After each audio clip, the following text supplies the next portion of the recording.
ሰላም ሰላም ቪዲዮዎች ቤተሰቦች እንደምን ቆይታችኋል? ከረጅም ጊዜ በኋላ መጥተናል። ከዚህም በኋላ ለመምጣት እንሞክራለን። የአፍላ ፍቅር ኮሜንቶችን ከዚህ ቀደም እንመለከት ነበረ። ዛሬ ደግሞ የአፍላ ፍቅር ኤፒሶድ 208 ኮሜንቶችን አብረን የምንመለከት ነው የሚሆነው። ለዶች ኤችዲ አዲስ ከሆናችሁ ቻናላችንን ሰብስክራይብ ማድረግ አትርሱ። ይህንን ቪዲዮ ደግሞ ላይክ ብታደርጉና ብዙ ሰዎች ጋር ቢደርሱ እኔ በርትቼ መምጣት እንድችል ታግዙኛላችሁ። አብራችሁ ስለምትሆኑ እጅግ በጣም አድርጌ አመሰግናለሁ። አንዳንድ ኮሜንቶችን መርጬ ነው ወደ እናንተ የማደርሰው ማለት ነው። አብዛኞቹን ኮሜንቶች ስንመለከት እንግዲህ እንደከዚህ ቀደሙ ሁሉ ጸጋ ትውጣልን አሊያም ደግሞ ባህሪዋ ይቀየር የሚሉ ሰዎችን ተመልክቻለሁ። በመሃል እንግዲህ ጸጋ ከቤዛና ከቹቻ ጋር ያላትን ነገር አስተካክላ ጥሩ ጓደኛ የሆነች ትመስል ነበር። ኋላ ላይ ደግሞ ወደ ቀደመ ተንኮሏ ተመልሳ ለምን ወደ ኋላ እንደተመለሰች አሊያም ደግሞ ወደ ቀደመ ባህሪዋ እንደተመለሰች ጠይቀዋትም እነርሱ የምታደርግላቸውን ነገር እያዩላት እንዳይደለና ከሷ መልካምነት ይልቅ ክፉነቷን እየቆጠሩባት አበሳጭተው ወደ ኋላ እንድትመለስ እንዳደረጓት ስትናገር ነበር። ይሁንና ግን ጸጋ እንደምታውቁት የደበቀቻቸው ነገር አለ። ምናልባት ኋላ ላይ የምንሰማቸው የምንመለከታቸው ናቸው። እነዚህ ነገሮች ምን ይመስላሉ ኋላ ላይ እንመለከታለን። ሌላኛው ነገር ስንመለከት ደግሞ አሁን ላይ እጅግ በጣም አፍላ ፍቅር ተወዳጅ መሆን እንዲችል እያደረጉ ካሉ ካራክተሮች መካከል የኤላና የሰብሊ ካራክተር እጅግ በጣም ተጠቃሹና ፊት ለፊት ላይ ያለ ነው። ሁሉም ሰው ደግሞ ይስማማበታል ብዬ አስባለሁ። ሁለቱም ልጆች ደግሞ የተሰጣቸውን ገጸ ባህሪ እየተጫወቱ ያሉበትን መንገድ እጅግ በጣም ነው የወደድኩት።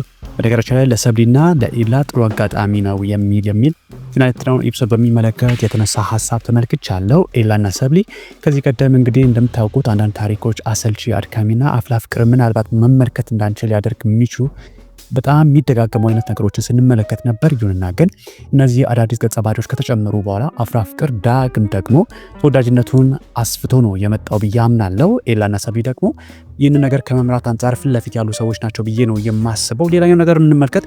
የሄቡና የጄሪ ጓደኝነት ደስ ሲል የሚል ነገር ተመልክቻለሁ። ምናልባት እንደምታውቁት አሁን ላይ እጅግ በጣም እየወደድኩ ከመጣኋቸው ገጸ ባህሪዎች መካከል ጄሪ አንዷ ነች።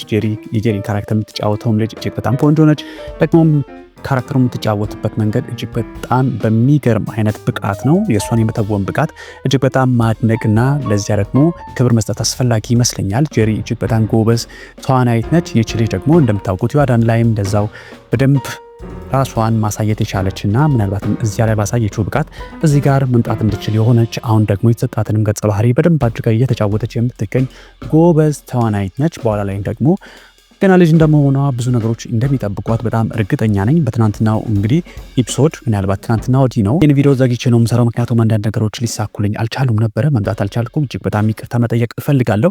ሌላው ነገር ደግሞ ስንመለከት ደራሲዎቹ ቹቻና ቤዛ ከተጣሉ አናይም የሚል ማስጠንቀቂያ ሲሰጡ ተመልክቻለሁ። ለማንኛውም ከዚህ በኋላ የሚፈጠረው ነገር ምን ይመስላል? ከዚህ በኋላ ትናንትና ወይንም ከትናንትና ወዲህ በተለቀቀው ኤፒሶድ 208 እንደተመለከታችሁት ጸጋ እንዴት አድርጋ ቤዛን ከቹቻ እንደምታረቃትና በቤዛ በኩል ቹቻን እንዴት አድርጋ እንደምትቀጣት እንዲሁም ደግሞ የቹቻ ደካማ ጎን ቤዛ እንደሆነች እየተናገረች አንቺ ለመቆንጠጥ በሷ በኩል የምመጣው ጠብቂ፣ እሷን ነክቼ እንጂ አንቺን በቀጥታ አልጎዳሽም ስትል የበቀር በትሯን የምታነሳባት በቤዛ በኩል እንደሆነና ቤዛ ደግሞ ደካማ ጎኗ እንደሆነች ስትናገር ነበር። ይህን ተከትሎ ከዚህ በኋላ ቤዛና ቹቻ የሚለያዩ ከሆነ አፍላ ፍቅርን አናይም ብለው እንግዲህ ደራሲውንና ክሩን ለማስፈራራት የሚሞክሩ እንግዲህ ኦዲየንሶችን ተመልክቻለሁ። ለማንኛውም ምን ይፈጠራል ወደፊት የምንመለከተው ነው የሚሆነው። ጸጋ ያንን አታደርግም ተብሎ አይታሰብም። ጸጋ ለበቀል ተነስታለች። እያደረገቻቸው ያሉ ነገሮች እጅግ ውስብስብ፣ ምናልባትም ደግሞ አንድ ሃይስኩል ተማሪ ያደርገዋል ተብሎ ማይጠበቅ ነገር ነው። ይሁንና ግን እነዚያ ነገሮች የሚሰምሩላት ከሆነና የሚሳኩላት ከሆነ ቤዛና ቹቻን መለየቷ አይቀርም። ይሳካላታል ወይ አይሳካላትም ፊት ለፊት ላይ የምንመለከተው ነው የሚሆነው። ለደራሲውና ምናልባትም ለታሪኩ ፍሰት ያንን ነገር ትተን መከታተሉን ብንቀጥል ነው የተሻለ የሚሆነው። ሌላውን ደግሞ ስንመለከት አብዛኛው ኦዲየንስ ደግሞ ቦቸራን እየጠየቀ ነው የሚገኘው። እንደምታውቁት ከዚህ ቀደም ከነበሩ ከአፍላ ፍቅር ድምቀቶች መካከል ቦቸራ አንዱ ነው። ቦቸራ ከአፍላ ፍቅር ከወጣ በኋላ ትንሽ ጊዜያት ሄደዋል። ብዙ ኤፒሶዶች ላይ ደግሞ እየተመለከት ነው አይደለም። ከዚህ ቀደም ደግሞ ባህር ማዶ እንደነበር እናውቃለን። አሁን ተመልሶ ኢትዮጵያ ነው የሚገኘው። እንደምታውቁት ቦቸራ ከአፍላ ፍቅር እንዲወጣ የሆነው ከሀገር ውጭ ወጥቶ ስለነበረ ነው። ምናልባትም ታሪኩ ላይም ደግሞ ከእህቱ ጋር እንደጠፋ ነው የምናውቀው፣ ከአፍላ ፍቅር ታሪክ ላይ ማለት ነው። አሁን ላይ ደግሞ ወደ ባህር ማዶ ሄደው ቦቸራ ተመልሷል። አዲስ አበባ ነው የሚገኘው። መች ወደ አፍላ ፍቅር ይመለሳል አብረን የምንመለከተው ቢሆንም ምናልባትም ደግሞ እነ ኤልያስ እያጣሩ ያሉት ታሪክ ጋር የተገናኘ ሊሆን ይችላል ብዬ ነው የማስበው። ከእህቱ ጋር ነው የጠፋው። ያቺ እህቱ ወዴት ነው የወሰደችው፣ መች ነው የሚመለሰው የሚለው ነገር ፊት ለፊት ላይ የምንመለከት ነው የሚሆነው። ምናልባትም ከታሪኩ ፍሰት ላይ የምንመጣበት ካለብን ነገሮች አንዱ ይህ ነገር ይመስለኛል። ቦቸራን እንደሚመለስ በጣም እርግጠኛ ነኝ። እሱም ላይቭ ላይ በነበረው ቆይታ ወደ አፍላ ፍቅር እንደሚመለስ ይገልጽ ነበረ። ምናልባት አሁን ላይ ቀረጻ ላይ ያሉ ነገሮች ሊኖሩ ይችላሉ። ታሪኩ ደግሞ መች መምጣት እንዲችል እንደሚፈቅድለት አናውቅምና ያን መጠበቁን የተቻለ የሚሆነው። ይሁንና ግን ቦቸራ ወደ አፍላ ፍቅር መመለሱ ለአፍላ ፍቅር ተጨማሪ ድምቀት መሆን እንደሚችል ምንም ጥርጣሬ የለውም። ልጁም ገጸ ባህሪውም እጅግ በጣም ደሳስ የሚሉ ናቸው። ልጁም የሚተውንበት መንገድ አፍላ ፍቅር ምናልባትም ለኦዲየንሱ አዝናኝ መሆን እንዲችል ካደረጉ ሰዎች መካከል ግንባር ቀደሙ ነው ቢባል ምንም ማጋነን አይሆንበትም። ልጁ በደንብ አድርጎ ነው የሚችለው። እኛንም ሲያዝናናን የነበረ ገጸ ባህሪ ነው። የልጁ ደግሞ የትወና ብቃት ያንን ገጸ ባህሪ መውደድ እንድንችል አድርጓል። ቦቸራ እንደሚመለስ እኛም ደግሞ ሳቃችን እንደሚመለስልን ክሩም ያንን ነገር እንደሚያደርገው ምንም ጥርጥር የለኝም። ጠብቀን ቦቸራን እንደምንመለከተው አምናለሁ። ሌላው ደግሞ ስንመለከት አፍላ ፍቅር ላይ አሁን ላይ እጅግ በጣም አጓጊ ከሚባሉት ክፍሎች መካከል አንዱ የናታን ደብዳቤ ማን እንደሆነ አለመታወቁ ነው። ኒንጃ የሚል ስም ብቻ ተሰጥቶት ፊቱን በማስከሸፍ ነው። በጣም በሚገርም አይነት የአክሮባቲክስ ምት ነው እንግዲህ ናታንን እያሰቃየው የሚገኘው። ናታን ደግሞ የሚረታ አይመስልም ነበር። ለእርሱ ጥንካሬና ለእርሱ የስልጠና ብቃት እጁን ሰጥቶ አሁን ላይ መፍራት ጀምሯል። በሰዎችም ደግሞ እየታጀበ ነው እየሄደ የሚገኘው። መሲ ደግሞ ለናታን ባለ ፍቅር ታውራ በብዙ ጥርጣሬ ይህንን እያደረገ የሚገኘው ኤላ ነው ብላ ከኤላ ጋር መናቆሯ እናውቃለን። ይሁንና ግን በስውር የተቀመጠው ሰው ማን እንደሆነ ለማወቅ ብዙ ሰዎች ፈልገዋል። አሁን ላይም ማንም ማን እንደሆነ አውቅም። ከጥርጣሬ ያለፈ ነገር የለም። ያን ነገር እያደረገ ያለው ማን እንደሆነ በቀጣይ የምንመለከተው ነው የሚሆነው። እዚህ ጋር ያለው ኦዲየንስ እየጠየቀ የሚገኘው ፊቱን ግለጡልን እንመልከተው ነው። ማን ነው የኛ ናታን እየደበደበ የሚገኘው እያለ ነው። ከናንተ በላይ ደግሞ መሲ ትጨነቅለታለች። ማን እንደሆነ ብታውቅ ደስ ይላታልና ታክሰን ብንጠብቅ ነው የሚሻለው። ምናልባትም ድራማው መውደድ እንድንችል በጉጉት እንድንጠብቅ ከሚያደርጉ ነገሮች አንዱ የናታን ደብዳቤ አለመታወቅ ስለሆነ ይህንን በጉጉት ጠብቀን ብንመለከተው ነው የሚሻለው። ከድራማው ቅመሞች አንዱ ስለሆነ ማለት ነው። ሌላው ደግሞ ስንመለከት እረ ድምጻችን ይሰማ የቃጁ ልብስ ይቀየርልን የሚሉ ነገሮችን ተመልክቻለሁ። እንደምታውቁት እንግዲህ የቃጀ ካራክተር እጅግ በጣም የምትገርም አይነት ካራክተር ነች። እኔም በጣም ከሚያዝናኑ ካራክተሮች ውስጥ አንዷ ነች። የእሷና ደግሞ የቾምቤ ጥምረት እጅግ በጣም ገራሚ ነው። ደሙን ለማሰማመጥ የሚጥረው ቾምቤ ቃጀል ጋር ሲመጣ፣ ቃጀል ግን ልብሷን ቀይራ አታውቅም። ሁሌም የምትመጣው በእነዚያ ልብሶቿ ነው። ያን የተመለከቱ ሰዎች ናቸው እንግዲህ ቃጀል ልብሷን ትቀይር እያሉ እየተከራከሩ አሊያም ደግሞ ድምጻችን ይሰማ ልብሷን ቀይራ ትምጣ እያሉ የሚጠይቁት ማለት ነው። ሌላኛውን ስንመለከት ለአሻንቲና ለቾምቤ ተደጋጋሚ ባይመጡ ምንም አላማረባቸውም። ለኔ ብቻ ሳይሆን ብዙ ሰው ነው የሚያወራኝ የሚሉ ሰዎችን ተመልክቻለሁ። ምናልባት የነሱ ሲን ትንሽ የረዘመ ይመስላል እንጂ ልጆቹና ምናልባት የሚጫወቱት ጭውውት የሚፈጥሯቸው ቀልዶች አዝናኞች ናቸው። ይሁንና ግን አንዳንድ ሲኖች ላይ እጅግ በጣም ረጅም ሲኖችን ተመልክቻለሁ። ምናልባት አሰልፊ ሊያደርገው ይችላል። ይሁንና ግን በዚህ ልክ ደግሞ የሚያስጠላ ነው ተብሎ ተቆርጦ ይወጣልን አሊያም ደግሞ አይምጡልን የሚያስብል ነገር ነው ብዬ በግል አላምንም። ሌላው ደግሞ ስንመለከት ቾምቤ ቆፍጠን ይበል የሚሉ ሰዎችን ተመልክቻለሁ። ቾምቤ እንግዲህ በፍቅር የተረታ ሰው ነው። ቆፍጠን ልበል ቢል እንኳን ልቦ የተረታ ሰው ነው። ቃጀል የምትናገራቸውን ነገሮች ለማድረግ ከዚያም ደግሞ አሰማምጦ የራሱ ለማድረግ የሚያደርጋቸው ጥረቶች ወንድ ከመሆን ይልቅ ደግሞ ቆፍጠን ብሎ ተሽለጥልጦ እሷ ልብ ውስጥ መስመጥ ነው የሚፈልገው። ያ ነገር ደግሞ የሚሳካለት አይመስልም። ምክንያቱም ቃጀል እሱም እሷም ነጭ ድሃ በመሆናቸው ለሱ ምንም አይነት ትኩረት ልትሰጥ አልቻለችም። ምናልባትም ደግሞ አሁን ላይ የመጣው ነጭ ቆዳ ያለውን ሰው ላይ ትኩረት ጥላለች። ገንዘብም ይኖረዋል። ያንን ፈረንጅ ፈልገዋለች። እንዴት አድርጎ ቾምቤ ደግሞ ከፈረንጁ ያስጥላታል አብረን እንመለከታለን። ነገራችን ላይ ፈረንጅ ሌላ መዘዝም ይዞብን ሊመጣ ይችላል። ቾምቤና በቃጀል መካከል ብቻም ሳይሆን በቤዛና በያሬድ ፍቅር መካከል ለመግባት ተፍተፍ እያለ እንደሚገኝ እናውቃለን።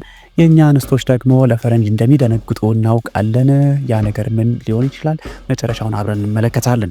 ሌላው ነገር እንመልከት። ትናንትናው ኤፒሶድ እጅግ በጣም ካዝናኑኝ ኤፒሶዶች መካከል ረሶ ሲፈነዳው የሚል ኮሜንት ስመለከት እዚያ ላይ ማለት ነው እጅግ በጣም ነበር ያሳቀኝ። እንደምታውቁት እኔ በበኩሌ በጣም ከማያሰለቹኝ ማለትም ከቢደጋገሙ እንኳን ማየት ከማይደብረኝ አይነት ጭውውቶች መካከል ሚኪና አቡሻ የሚፈጥሯቸው ጭውውቶች ሁሌም ነው የሚያዝናኑኝ። እጅግ በጣም ልጆቹም ጎበዝ ናቸው። ዲያር ክሬቲቭ እኔ ያው የነሱ ክሬቲቪቲ ሊሆን ይችላል ኦፍ ኮርስ እዛ ጋር የተጻፈ ስክሪፕት ሊሆን ይችላል የሚጫወቱት ይሁንና ግን እነሱ የሚፈጥሯቸው ጭውውቶች እጅግ በጣም አስደናቂዎች ናቸው። በትናንትናው ኤፒሶድ አሊያም ደግሞ በኤፒሶድ 208 ፈጥረው አለም ደግሞ ሶሲ ወደ እነሱ ስትመጣ ከሶሲ ለመገላገል ሲሉ የፈጠሩትና ከዚያም በኋላ ሶሲ ሪያክት ያደረገችበት መንገድ ኋላ ላይ ሄዳ ደግሞ ዴቭን በድንጋይ ነው የምፈነክተው ብላ አስፈራራ ዴቭም ደግሞ በፊዮሪ ተከልሎ ማምለጡ ከዚያም በኋላ ደግሞ ያንን ተንኮል ሰርተው እንዳጣሏቸው ሲናገሩ የነበረው ሲን እጅግ በጣም ነበር የሚያስቀው እጅግ በጣም ነበር የሚያዝናናው እኔም ተመልክቼ በጣም የተዝናናሁበት ሲን ነው። ይመቻችሁ። እነዚህ ሁለቱ ገጸ ባህሪዎች ሁሌም ቢሆኑ የአፍላ ፍቅር ድምቀቶች ናቸው። ልጆቹ በጣም ጎበዞች ናቸው። እጅግ በጣም የምወዳቸው በጣም የማከብራቸውም ልጆች ናቸው። እነዚህ ልጆች ነገ ላይ ያድጋሉ። ትናንትና ደግሞ የነበሩበትን ቦታ እናውቃለን። አሁን ላይ ደግሞ ያሉበትን አይተናል። ከዚህም በኋላ ደግሞ የሚሄዱበትንም ከዚህ መገመት እንችላለን። ጎበዝ ተዋናይ ናቸው። ጥሩ ካራክተርም ነው የተጫወቱ የሚገኙት። በመጨረሻም አንድ ነገር ልበላችሁና የዛሬውን ኮሜንት ጨርሼ በሌላ ቀን ደግሞ በሰፊው ለመምጣት ቃል ገብቼ ልለያያችሁ። እንደምትመለከቱት በመግቢያ ላይም እንዳነሳሁት እጅግ በጣም ከሚገርመኝ ከአፍላ ፍቅር ፓርት በሰብሪና በኤላ መካከል ያለ ጥምረት ነው። በመሃል ያለ ቲክቶከሩ ገጸ ባህሪም አለ። ይህ ቲክቶከር ገጸ ባህሪ ማንን ይወክላል የሚለውን ነገር ባወራችሁ እጅግ በጣም ነው ደስ የሚለኝ። አሁን ላይ ብትመለከቱ ብዙውን ጊዜ ብዙ ሰዎች ካጠገባቸው ያሉ ፍቅረኛዬ ናት ወይንም ፍቅረኛዬ ነው የሚሏቸው ሰዎች ከነሱ በብዙ ሸሽተው የተቀመጡ ሰዎች ናቸው። በይሉኝታ ብቻ ታስረው ልቦናቸው የሚፈልገውን አሊያም ደግሞ ውስጥ ማንነታቸው የሚነግራቸውን ነገሩን መኖር እንዳይችሉ ታስረው የተቀመጡ ሰዎች ናቸው። እነዚህ ሁለቱም ሰዎች እየባከኑ የሚገኙ ናቸው። እንደምትመለከቱት ቲክቶከሩን ገጸ ባህሪ ሰብሊ አትፈልገውም። አመናችሁትም አላመናችሁትም እዛ ጋርም ተመልክታችሁታል ብዬ አስባለሁ። ልቧም መንፈሷም ስጋውም ያለው ኤላ ጋር ነው። በነገራችን ላይ ያን ነገር ማድረግ እንዳትችል አለም ደግሞ ወሰነ መውጣት እንዳትችል ያደረገው ሶሻል ኢንፍሉዌንስ አለ። እዛ ጋር ደግሞ ያለ ይሉኝታው አለ። ያን ይሉኝታ ረታ ሶሻል ኢንፍሉዌንሱን ትታ የራሷን ስሜት አዳምጣ ከምትወደው ከምታፈቅረው ኤላ ጋር መጣመር እንዳትችል ሆና በመሃል ተሰነካክላ የተቀመጠችው ሰብሊ በመጨረሻም ወስና ቃል አውጥታ ተናግራ ወደዚያ ትሰበሰባለች። ወይ እጅግ በጣም የሚያጓጓ ነው የሚሆነው። ከዚህ በኋላ ደግሞ እነዚህ ሰዎችን ነው በደንብ ተከታትዬ የምመለከተው። እጅግ በጣም ነው የምወዳቸው። ከነሱ በኋላ ደግሞ በኋላ ላይ የተመለከትናቸው የናታንና የመሲ ጥምረት እጅግ በጣም የሚገርም ነው። ከቤስት ፍሬንድሺፕ ወደ ሪሌሽንሺፕ ከፍ እያለ ያለ በጣም የሚገርም የልጆቹም ደግሞ የተወና ብቃት በዚያ ላይ ደግሞ የታሪኩ ሀሳብ ራሱ በጣም አትራክቲቭ ነው። በኋላ ላይ ምን ይፈጠር ይችላል አብረን የምንመለከተው ነው የሚሆነው። ለዛሬው እጅግ በጣም አጭር ቪዲዮ ነው ይዤላችሁ የመጣሁት። ከዚህ በኋላ ደግሞ በሰፋፊ ቪዲዮዎች እንገናኛለን። ውዴዶች ቤተሰቦች አብራችሁን ስለዘለቃችሁ ስላዳመጣችሁ እጅግ በጣም አድርጌ አመሰግናለሁ። ለቻናል አዲስ ከሆናችሁ ቻናሌን ሰብስክራይብ ማድረግ አትርሱ። ይህንን ቪዲዮ ደግሞ ላይክ ታደርጉ ለኔ ትልቅ ስጦታ ነው የሚሆነው። ኮሜንት ሴክሽን ላይ ደግሞ እንዳስተካከል የምትፈልጉትን ነገር ጻፉልን። በአክብሮት አዳምጣችኋለሁ። በሌላ ቀን በሌላ ቪዲዮ እስክንገናኝ ድረስ ቸር ሰንብቱ። እወዳችኋለሁ። ባይ ባይ።